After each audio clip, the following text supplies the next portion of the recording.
Hello, curious witches. Welcome back to my channel. Today we're going to dive into some more practical magic. So if you watched last week's video, you'll remember that I talked about Juliet Diaz's book, Plant Magic, and how I had tried her Saffron blood magic purging ritual. And I promised to tell you all about it today. It was a really powerful spell. Don't let the fact that it's called blood magic frighten you. You know, the first time I read just the title, I know it conjured up images of, scary witch movies where they're like, slashing their arms and stuff. None of that here. So let me read you a little bit about this spell. So it's called Saffron Blood Magic Purging Ritual. This ritual is perfect for purging, for releasing toxic energy. It helps you let go of what no longer serves you, okay?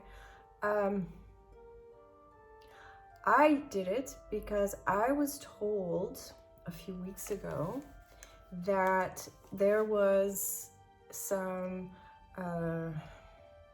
past generation bad karma, slash curse in my family, and that had been blocking me, not only me, but members of my family for generations. And she told me that, because I've been to lots of healings, because I've never been able to figure out,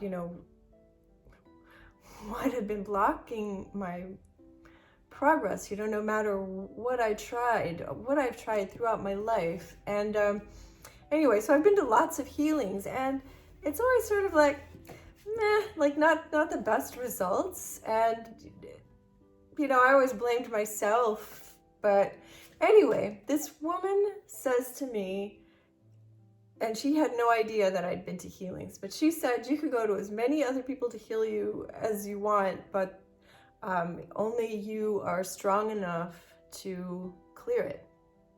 And you're going to do that this month. So, as I was looking through this book for something completely different, I was just sort of enjoying leafing through it, I came across the spell, and it jumped out at me. And even though it just says it's for, purging and releasing toxic energy, just my gut told me that this was the spell that I needed to try. And I will go through the ingredients that you need in a minute. Let's start with the whole blood thing, just to ease your mind. If you're, maybe you're a seasoned witch and you're used to doing that, but if you're not, if you're what people I think condescendingly like to call baby witches, the recipe, I like to call them recipes. It's the kitchen witch in me. The spell calls for menstrual blood. And, I'm going to turn 58 in a month. So those days are long, long gone. So no menstrual blood for me. Plus, you might be a guy, So the other options are just blood from any part of your body or spit. Now, I actually tried to prick my finger, and I even tried like the sharpest knife I have, which I've cut myself accidentally with, mind you, and it didn't want to. Nothing, it wouldn't go through. And I don't know if it's my guitar playing calluses or what, but I thought, okay, I'm not going to injure myself severely. And if spit is good enough for DNA research, it's going to be good enough for this spell. And even though she says it won't be as powerful, I don't believe that. Because especially since I'm trying to clear stuff from my lineage, I figure, my DNA is what's required, and all your DNA is in your spit. So don't worry about using blood if that is not your thing. Another special thing about this spell is that it requires you to make a salt circle for protection. I have never in my life done this before. I've always just called upon my guardian angels to protect me.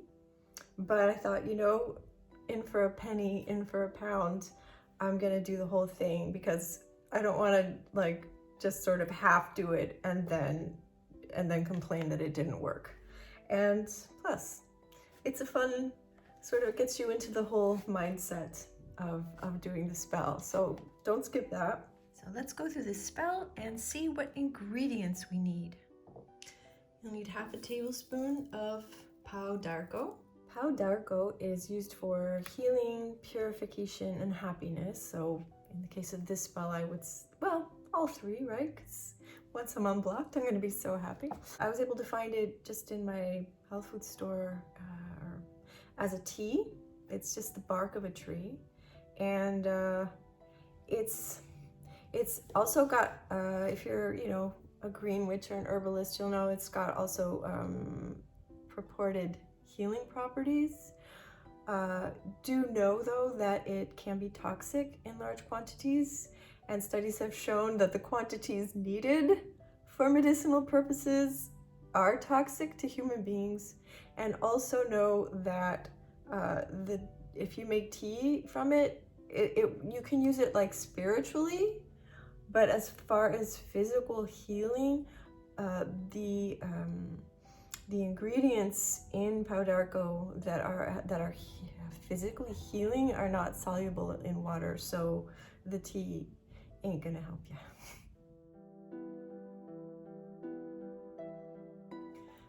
This recipe uses quite a large amount of saffron, a whole tablespoon, so that can get a little expensive. The reason saffron is expensive is because it's harvested completely by hand. It's this beautiful little crocus flower. You have to pick it in the morning, hand pick it, and then on the very same day by hand you have to pick out all the stamens, and then that is then dried and becomes the saffron that you use in cooking. I think it used to only be picked by women because we have more delicate hands. I don't know if that is still the case. In any case, a tiny little amount can cost you like, well, it depends on how much is in there. Usually you buy saffron and it comes like, you know, you get like, I don't know, 5 little threads. So you're gonna need a bunch. If you find cheap saffron, then you'll know that it's not authentic. So be sure that you really look at the label and that it says it's authentic saffron.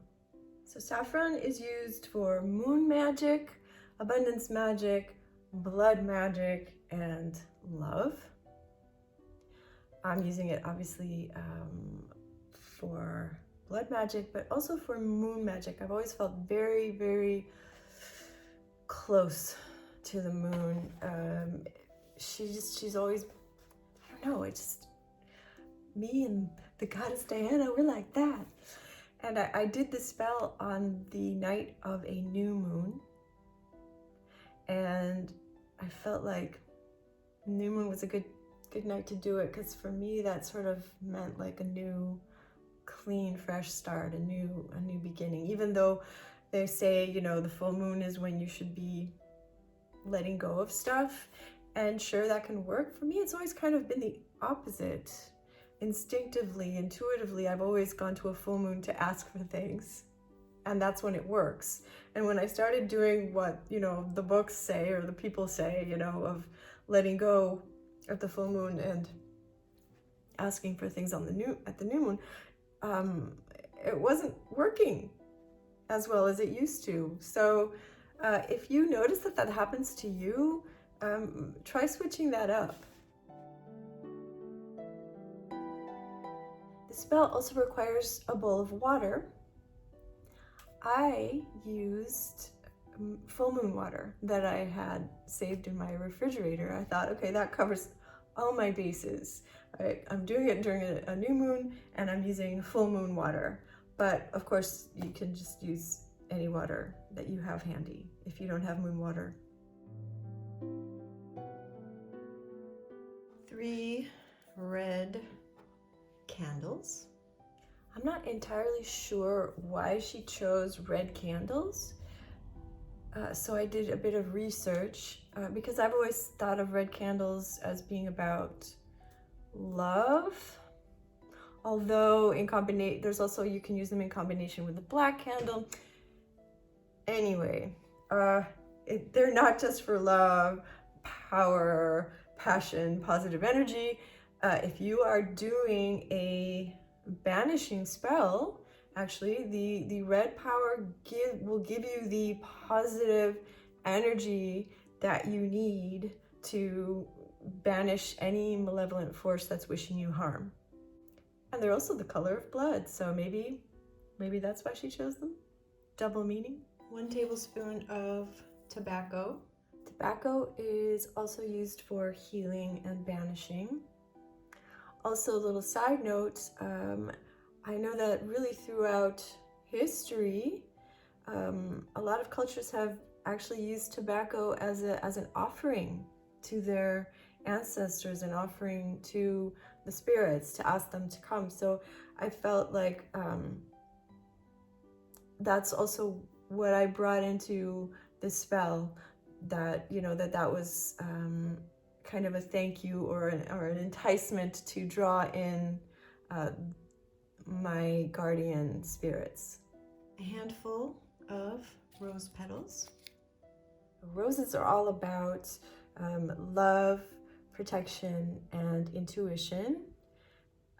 I have some roses in my garden, so that's what I used, but you can just buy one at the florist, or you can even get little dried rose buds that they sell as tea. I really love in Juliet's book how she talks about how witches across the centuries have used rose bushes for protection, that they grow them around their houses and on their property. And I really loved the idea that she gave of having each bush for a specific use, you know, so you give each bush, like, okay, this bush is for protection, this bush is for love, you know. I think that's fun, and I'm actually later going to go out and whisper into my rose bushes, because I've got 5 of them.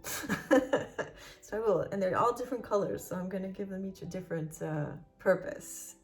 So that's definitely worth a try. Otherwise, she says that you can buy a rose, put it in a little vase, and then talk to the rose and ask it what you want it to do for you. So let's go through the spell, and I'll tell you how she says to do it. I will tell you how I altered it a bit. Okay, so first of all, you cleanse your space and lift the energy surrounding you by burning cedar or frankincense incense, and leave it burning while you perform the ritual. So I had frankincense, so that's what I used. Create a salt circle.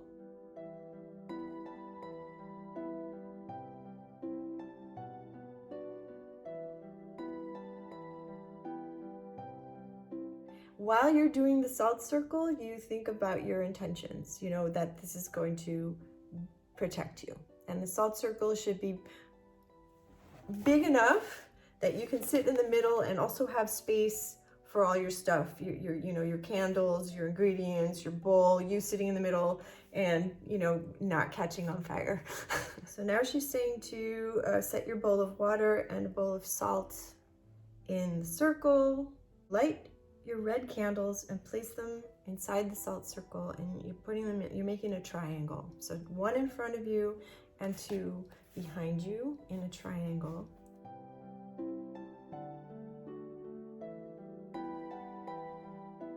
This is where we sort of split paths for a moment. I had the bowl sort of in the middle in front of me, the water bowl, and then all of the ingredients I needed, I had also laid out in front of me. I didn't want to have to be reaching outside of the circle to get my ingredients, and I set them in order of how I was going to use them.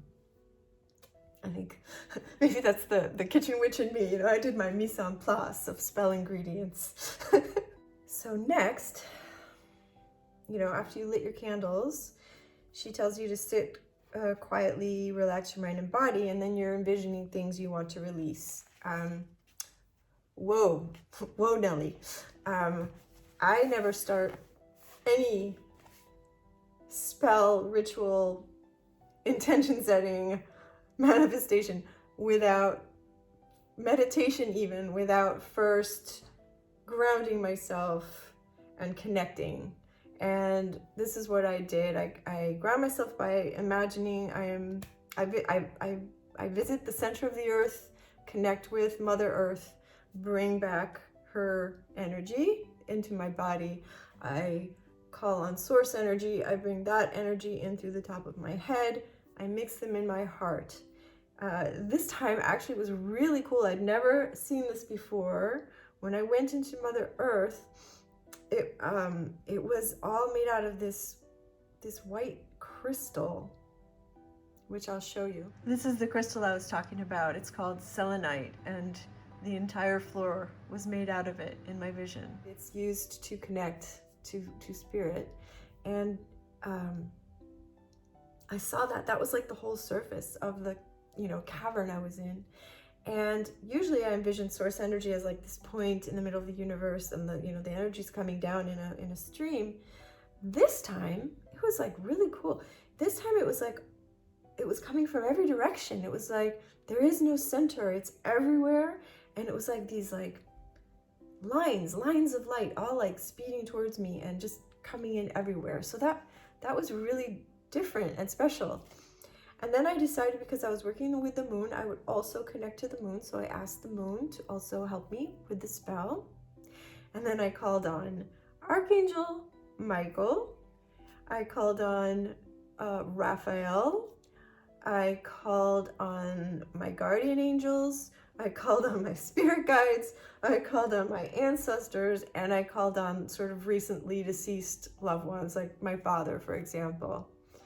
And so I called everyone there, and I asked them to help me, and I asked them to protect me.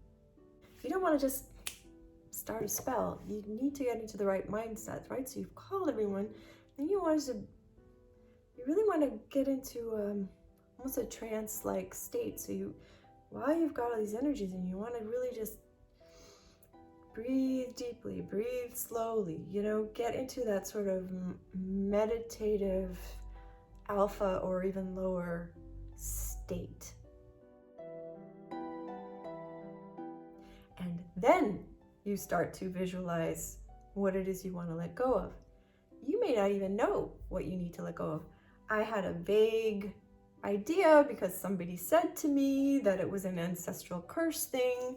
I don't know what it was. I don't know when it happened. I don't know what side of my family it's on. Nothing. She suggests, if you're unsure, that you ask the plant spirits that are present. So, you know, the pau d'arco, the tobacco, the rose, and the saffron. But at that point, I should have written this all down immediately. I did not. At that point, I don't believe I really had seen anything or sensed anything yet. So I moved on to the next step, which was to add pau d'arco, tobacco, and the rose petals to the bowl of water.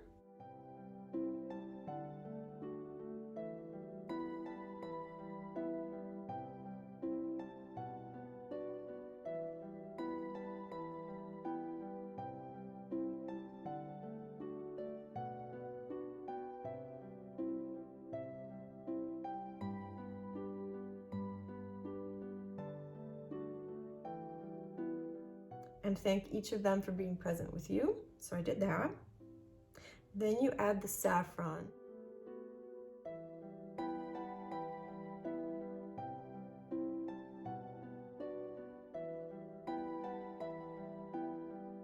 And ask her for guidance. See, this is where I feel like, you know, the thing of asking the herbs to help you before this step is kind of backwards, right? So I would just skip that part until later.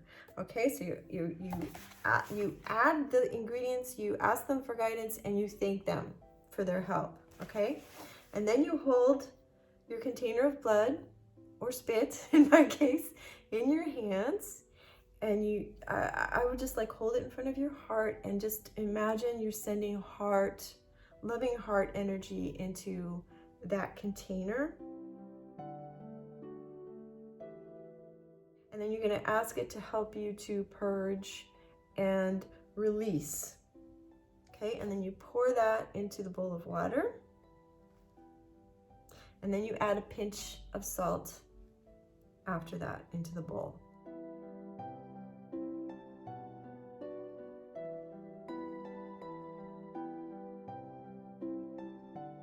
Okay, so at this point, you've got everything in the water. So now you're going to get that bowl, you're going to lift it and hold it in front of your heart center. And then she says, take a deep breath and feel the healing, love, and fire entering your body.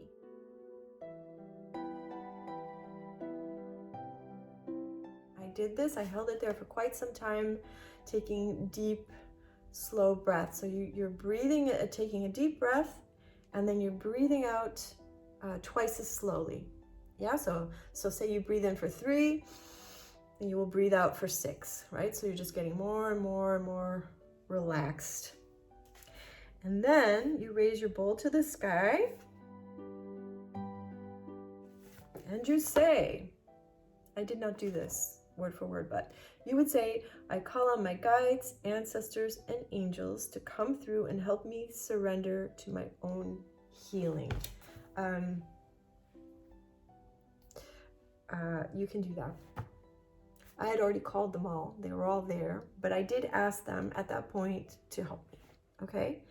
And this is where things got a little intense, and that's what I want to share with you. I did write this down.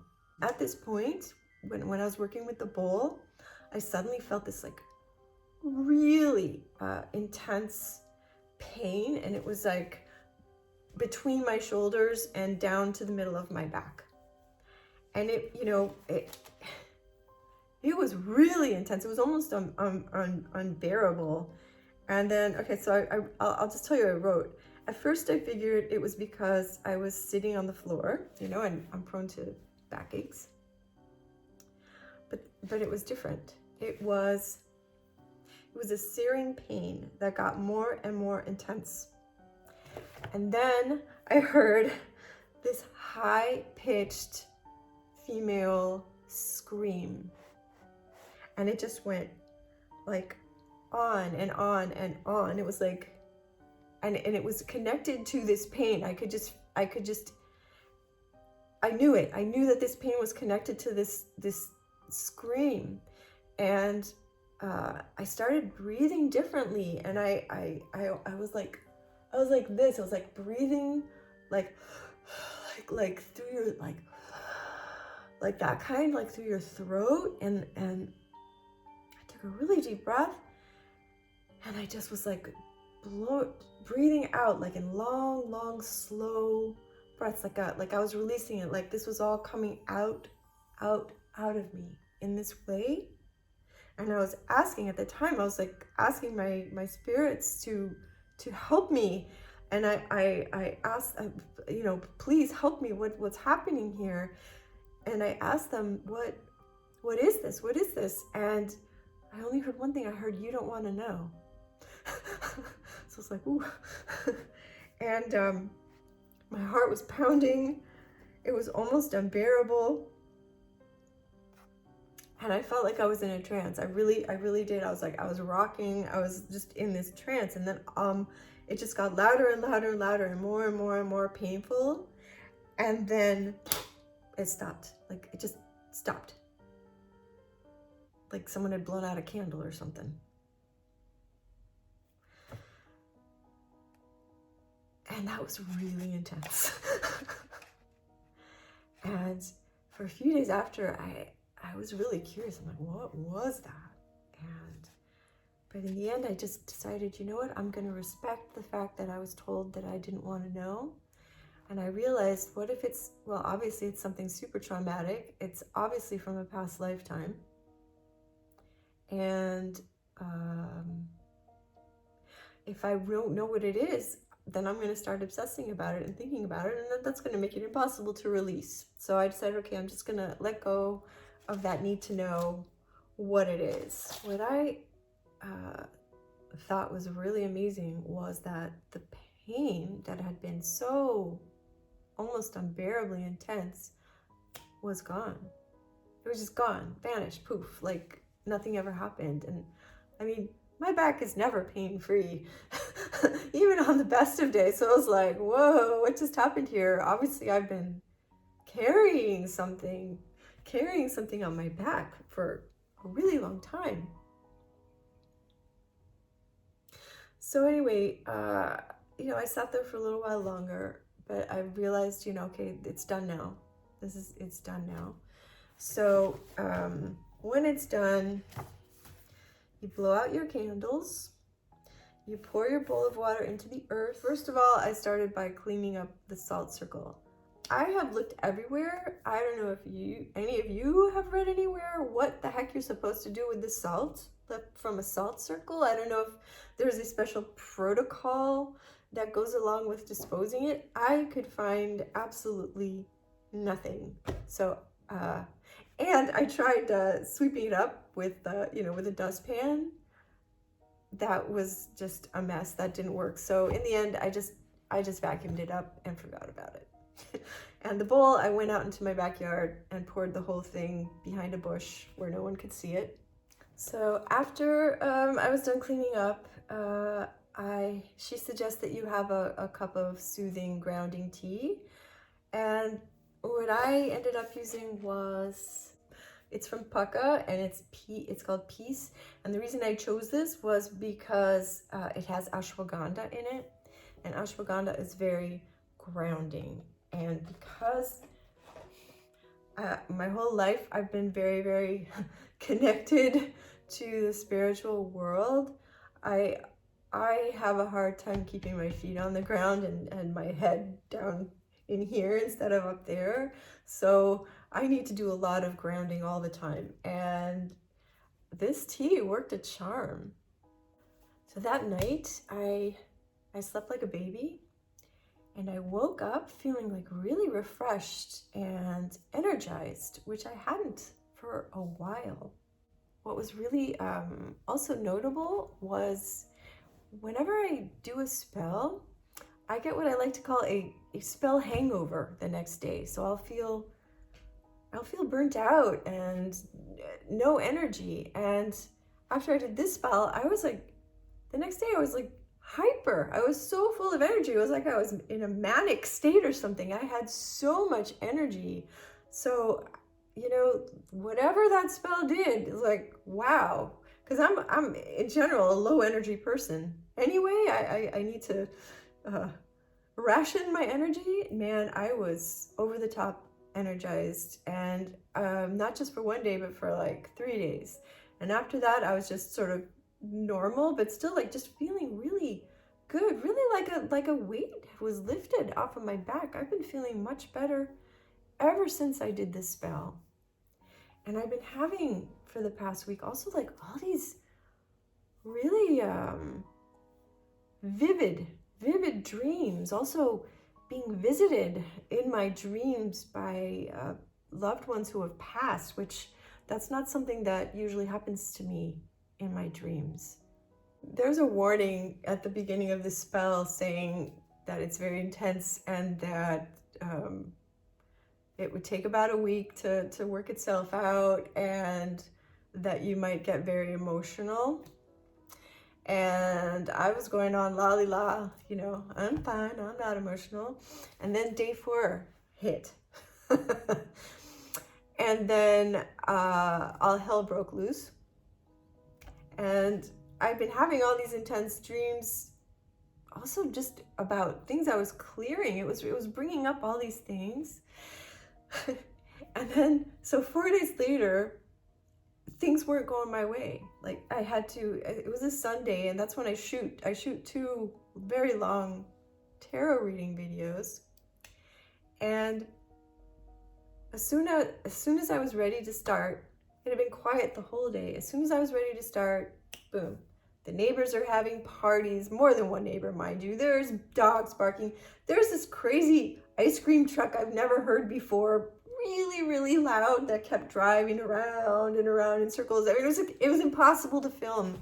And I was so upset. I was upset to the point of like tears and throwing a temper tantrum and woe is me, I'm the victim, and I cried.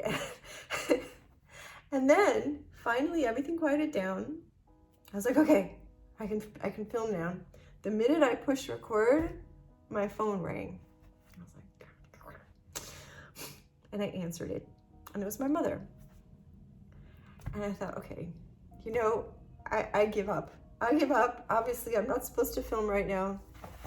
And I had a conversation with her, and I had actually dreamt about my father the night before, and that I recall, I have never had a dream about my father since he died. I can feel his presence, and I think about him a lot, but I don't see him in my dreams, at least not that I remember.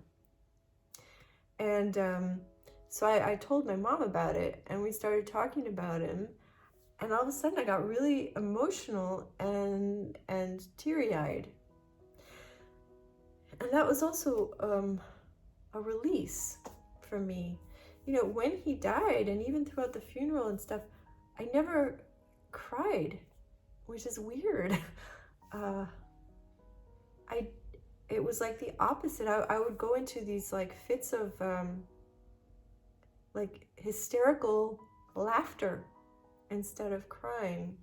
So obviously something that was bottled up also got unblocked by this spell. So I'm really grateful to Juliet for creating this spell, which so many things have been going better since I did that spell. More opportunities have all of a sudden poof out of thin air shown up for me. Things are just going well. I'm feeling well. I know that it worked. I really know that it works. So if you're having problems with things being blocked and you want to try it, I would absolutely highly recommend this spell. And once again, it's in the book Plant Witchery from Juliet Diaz.